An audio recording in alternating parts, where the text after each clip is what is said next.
उत्तर प्रदेश के एक सुदूर इलाके में स्थित थी रखता।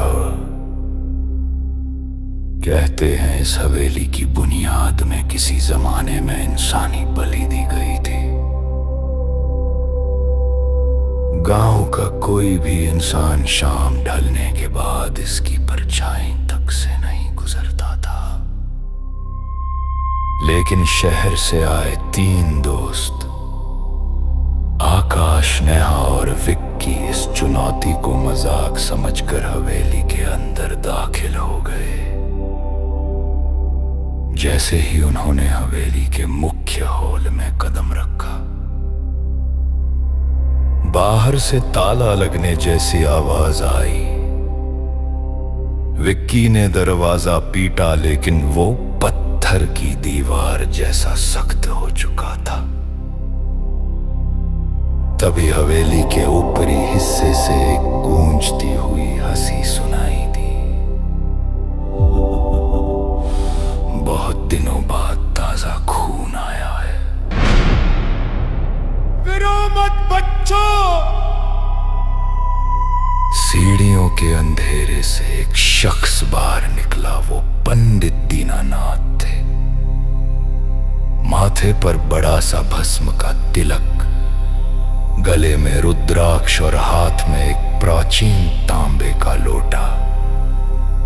पंडित जी पिछले 20 सालों से इस हवेली को शांत करने की कोशिश कर रहे थे। पंडित जी, हमें बाहर निकालिए! नेहा रोते हुए चिल्लाई। पंडित जी ने चारों तरफ पिला सरसों फेंका और मंत्र पढ़ना शुरू किया। ओम ह्रीं क्लीं, इस प्रेत बाधा का नाश हो। अचानक मंजर बदल गया। पंडित जी की मंत्र शक्ति दीवारों से टकराकर वापस उन्हीं पर गिरने लगे। हवेली की दीवारें हिलने लगी, जैसे वो कोई इमारत नहीं बल्कि एक जिंदा राक्षस हो। पंडित जी ने झोले से एक अभिमंत्रित जंजीर निकाली,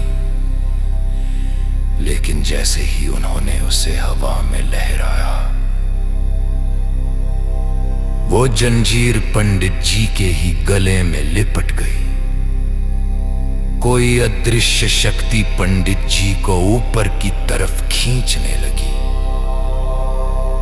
नहीं, ये शक्ति, ये साधारण प्रेत नहीं है, ये खुद काल का साया है।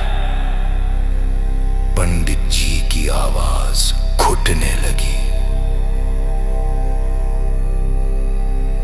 आकाश और विक्की ने पंडित जी के पैर पकड़कर उन्हें बचाने की कोशिश की, लेकिन तभी पंडित जी के शरीर से काला धुआं निकलने लगा।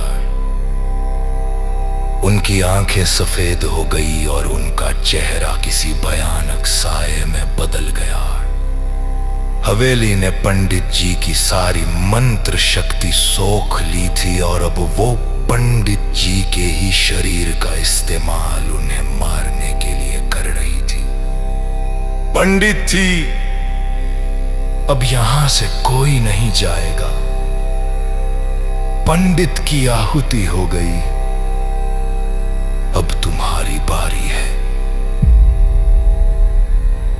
पंडित दीनानाथ वहीं ढेर हो गए।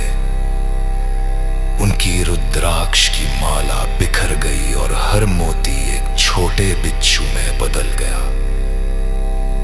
आकाश और विक्की जान बचाकर तहखाने की तरफ भागे।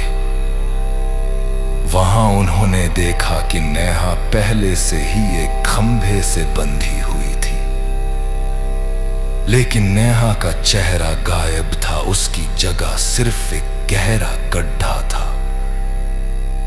तभी हवेली की छत गिरने लगी, लेकिन मलबा नीचे गिरने के बजाय हवा में तैरने लगा। आकाश ने देखा कि पंडित जी का बेजान शरीर से खड़ा हो रहा था, लेकिन वो अब एक कठपुतली की तरह हिल रहा था। आओ, इस हवेली की दीवारों का हिस्सा बन जाओ। आकाश और विक्की को दीवारों ने अपनी तरफ खींचने शुरू किया, लेकिन दीवारों के अंदर सावने लगे, जैसे जैसे वे अंदर घस रहे कि उन्हें महसूस हुआ कि हवेली की हर एक तक मरी हुई रूह है। आखिरी बार आकाश ने देखा कि पंडित जी का सर हवेली के मुख्य दरवाजे के ऊपर चिपक गया था, जो बाने बाने हरिंग जमी को अंदर पिनाएगा। अगले सुबह जब उन्होंने देखा कि हवेली टहने से कोरी सारा परी लग रही थी, हवेली के बाहर पंडित जी का डांडे का लोका पड़ा था, जो कोरी करा काला पड़ चुका था। हवेली खामोश थी अग्नि शिकार के इंतजार में, लेकिन एक कहानी है सीधी।